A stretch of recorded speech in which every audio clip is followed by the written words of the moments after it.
So we finally have details on the proposed bill for Joe Biden's first-time homebuyer grant. So if you're even thinking about buying a home this year, make sure you watch this video first, because I'm going to be covering exactly what this program is, who can qualify for it, and how you can use it in order to buy a home this year if it gets signed into law.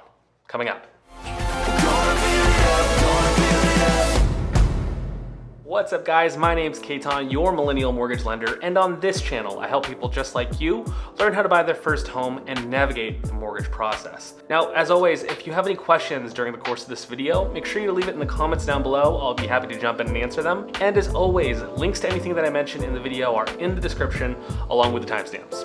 Alright, let's just get into it. Alrighty, for starters, what is this new bill? Well, unlike the original proposal where it would be a $15,000 tax credit, this is actually going to be up to $25,000 that you'll be able to use at closing for your down payment, your closing costs, or to buy down your interest rate. Now, this is great news because for majority of first-time homebuyers, the biggest barrier for them to actually get into a home is coming up with the cash for the down payment. I also really like that this can be used not just for down payment, but for your closing costs and for your interest rate as well. Just as recently as last year, Zillow did a study to see what just a $15,000 down payment assistance would do for most people when it comes to buying a home.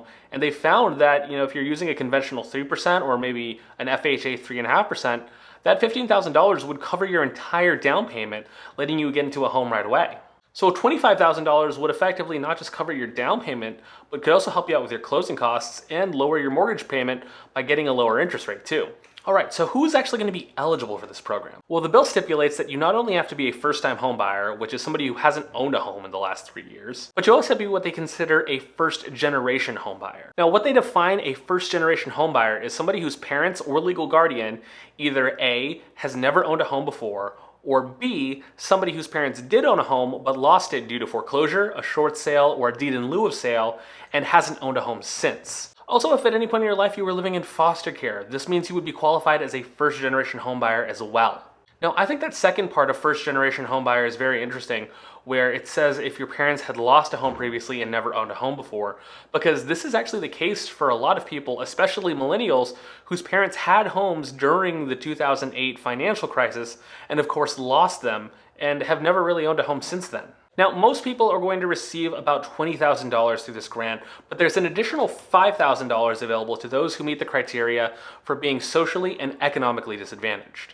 Now, the bill specifically states that if you fall into one of these minority groups, whether you're Black, Asian American, Native American, or Hispanic, you would automatically be qualified as one of these socially disadvantaged groups that would qualify for that $5,000. Now, if you don't identify as one of these groups, you would actually have to prove with, preponderance of evidence that you would actually qualify as somebody who's socially disadvantaged. Now, how they're actually going to do that, I actually have no idea, so we'll have to see in the future how that pans out. But that is how you're going to be able to qualify for the maximum grant that they're proposing of $25,000. Now, of course, as is the case with most first-time homebuyer programs, there's going to be some income limits as well. And reading into this looks like it's actually going to be pretty flexible in comparison to a lot of the first-time homebuyer programs out there. Now, the bill currently states that homebuyers need to be making 120% or less of the area median income, or AMI for short, for the place that they're either buying the home or for where they currently reside.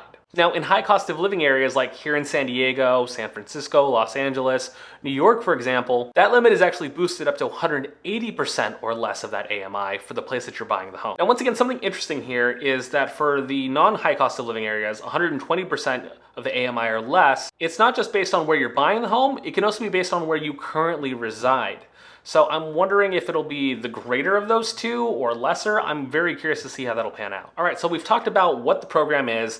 We've talked about who can qualify for it. Now, how can we actually use this to help you buy a home this year? Well, assuming that this goes into law at all this year, there are going to be, of course, some limitations as how this can be used. Now, as to be expected, this will be for primary residences only, which means you can't use a down payment assistance program to buy up a bunch of investment properties that wouldn't make any sense. Now, based on how most state first-time homebuyer programs are, I'm betting that the only kinds of properties that will be eligible for this are going to be single-family homes, condominiums, and manufactured homes.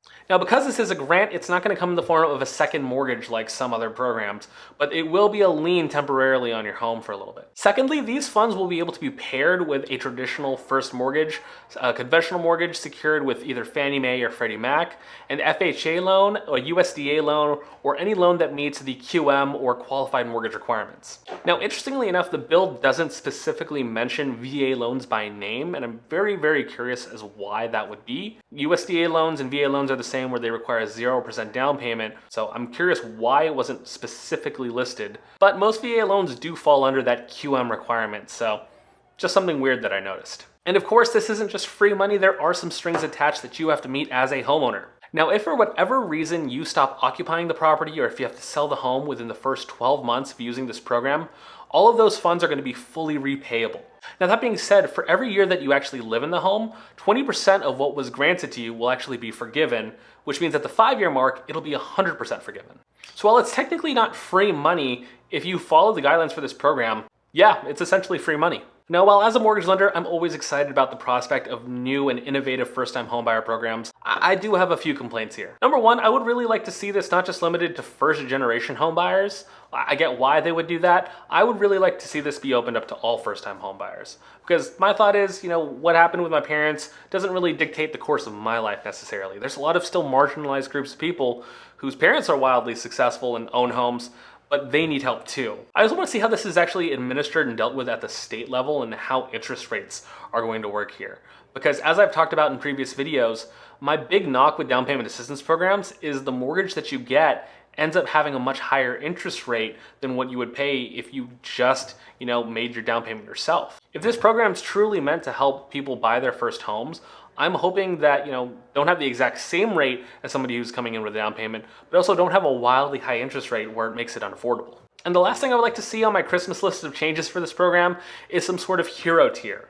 First responders, teachers, paramedics, those kinds of people who basically earned it and are community heroes shouldn't have to wait 5 years for it to be 100% forgiven. I think it should be 100% forgiven the day of closing. But I want to hear what your guys' thoughts are. Do you think this is going to benefit you? Is this something that you would be interested in using? What are your thoughts on this program? And I'm really curious to see how this program changes over time as it's debated in Congress. But anyways, guys, that's all I've got for this one. Here's a few more videos that I think you guys are really gonna like, especially if you're thinking about using down payment assistance or you're just a first-time home buyer. Check them out. Now, if you want the best mortgage tips and tricks on YouTube, make sure you hit that subscribe button and ring that bell so you get notified every time I post new content.